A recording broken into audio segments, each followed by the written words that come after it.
You're Siamese, bitch. You laughed your balls off watching Slim Shady on the World Wide Web. But did you ever wonder how this magic really happens?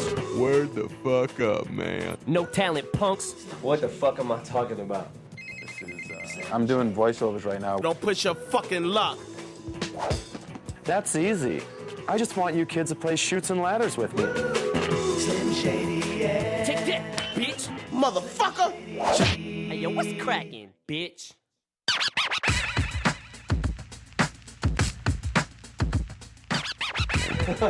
All right. It's really about Eminem, and there's a lot of sides to him.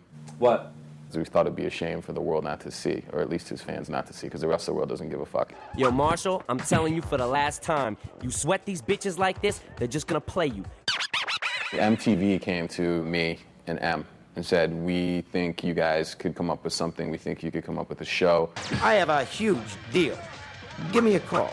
And they had this idea to do this, like, guilty conscience style thing. What the fuck? We do have this idea we want to do something funny. And they said, well, what is it? And we said, I don't know, we'll get back to you. I'll handle it. Paul and Em had this creative idea, as Paul had said, with characters. Action. Jenny. The idea was to do webisodes, which are 3 to 5 minutes. I know I can save the day. I met with loads of animators, and I met these guys, Gifted Men, through our agent. Yeah. Told you that we won't stop. We are Gifted Men, and we are Gifted Men. Disgusting. We basically co-produced the show. We wrote the theme song, do the animation. They had 2 shows that were already on the web. We were just kind of running this Chicken Shack sweatshop in Hollywood that cranked cartoons out. The back seat of a Cadillac would have been maybe nicer than their first office. They realized they could just take advantage of us, and it worked out for everyone. Gifted Men, though, was actually doing animation and was delivering every week. Produce this, ass fuck. Usually it's fun to do the cartoons. It allows me to slip in a character and be able to make up my own shit sometimes as we go along. Emma's cool, you know. It's more like we could both vibe, like, cause he's like a funny cat. And we figured if it was a cartoon involving M, that it had to be, extreme. Don't push your fucking luck. Wanted to have at least some substance and, some sort of intelligence behind it.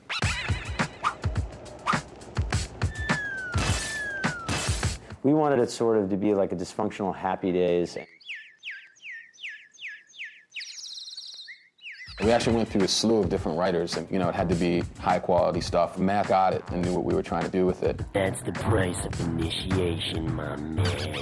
This was really an opportunity to vent a little, and to get crazy. Ooh, damn, suck this cock, ho! Also to do something funny. I gotta meet Charlie Sheen and Max and Snitches. So I jumped at the opportunity. We locked him up in a room until he was done, and we paid him very little. But we're bigger than him. Check it out, Trick. Just in case you give a shit, here's how they really do it. So what about the Beastie Boys part? I don't have a problem with the Beastie Boys part. I just don't want Slim to say that he likes him. Can we have one of them wearing an Eminem Sucks t-shirt? And, obviously with anything, you go over the script and you make the changes. You still get, 19-year-old groupies. I like to know that I'm writing the story that the producers and or the actors agree upon. Can we just get rid of that character? We're not doing it for shock value. We just kind of say what people are thinking. The guy who we have writing the series often comes up with some ideas on who to pick on. Every time he sees some overhyped bullshit celebrity, he's gotta beat him down. And sometimes I think it's just people that he particularly doesn't care for. All right, big guy, let's dispense with the reality check. So there's not even anything personal by it. Step off, G-Dog. Excuse me, that's my agent. The Big D character is based on just like a school bully, and I don't think it's one school bully in particular. Big D's the kind of guy where you just see him in the street, he sees someone in the street, and we'll just step to them and give him his peace of mind. Ken Kniff is just, the funny gay character. Kniff is primarily, he's the point guard through which the offense is run for the plot. Susan is just based on sort of cute alternative chick who dyes her hair purple You know, Dave is the stoner kid. And Marshall is based on the pre-Eminem days, pre-rapping Marshall Mathers. Usually I do Marshall, I do Slim, I do Ken Kniff. He's adorable. I usually try like a lot of the guest, little guest appearances and shit. I usually try them. If I can't get them, then somebody else will get them. I'm a jack of all trades, master of none. To do the voiceovers, I don't gotta get into character. Like, there's no like little ritual I go through or anything. It's not like I gotta sit there and amp myself to do it. You see the line and just run with it. He looks like a narc. Hold on, talk about what's on. He looks like a narc. Call me Screech. I'm new in town. Hey, can you show me where room 203 is? Everybody's always relating something to a movie or a part. I saw you in that movie, The Beach, biatch, and you suck too, motherfucker. I like the D character. Don't ever click the fucking channel, you goddamn bitch. They do that with it. Man, don't ever click when you were doing that one. I do all kind of characters, but as far as, you know, how much they pay.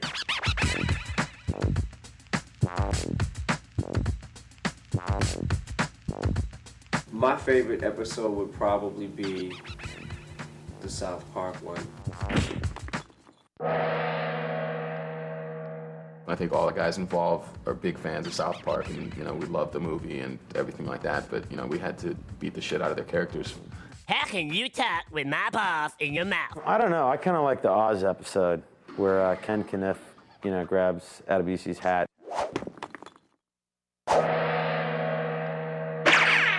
When I beat up Maze.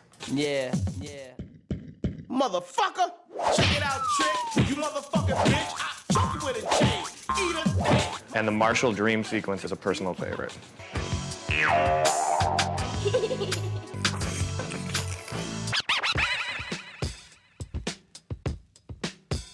A lot of people, you know, ask and think, you know, is the guy wild? Is the guy crazy? You can just tell from the sophistication of his lyrics. If I read a script and I'm not feeling it, then I'm not gonna do it. That anyone who puts that amount of time and quality, you know, into his songs, that work ethic carries over into, you know, I assume all of his creative endeavors. Yeah, a lot of people say that people are made fun of, and it's obviously stretches these bounds. But to me, it's a funny show. As long as it. If it wasn't funny, then we wouldn't want to do it. We wouldn't want to be involved. Yeah. Man, shut the fuck up. We actually did one episode that everybody agreed just didn't work. It's that punk Slim Shady again. The first script was wrote by gifted men. Shit happens. It just really didn't really fit in with the sensibility of what we were trying to do with the cartoon. Nothing sweeter than a mother's love. And wanted it to be, you know, more goofy, more South Park style. Yeah, whatever. Half of the pilot episode ended up being used. Check it out, Dave. There was like a fart joke that was used. Yeah, too. that too. Eminem is, you know, he's a lightning rod now for any type of attention. Yo, that shit doesn't work. When he's not around, it's kind of like cold trash. Whatever. I dig it. And I know how this shit works. Now we're in control. Yo, these motherfuckers don't mean shit. But now you're doing this. It's funny, you know. And if it's you know, if it offends people, then you know it's too bad. It's a cartoon. Marshall, we're gonna make you famous. Well, kiddies, we about wrapping it up. Hey, what the fuck are y'all looking at? Hey, yo, what's cracking, bitch?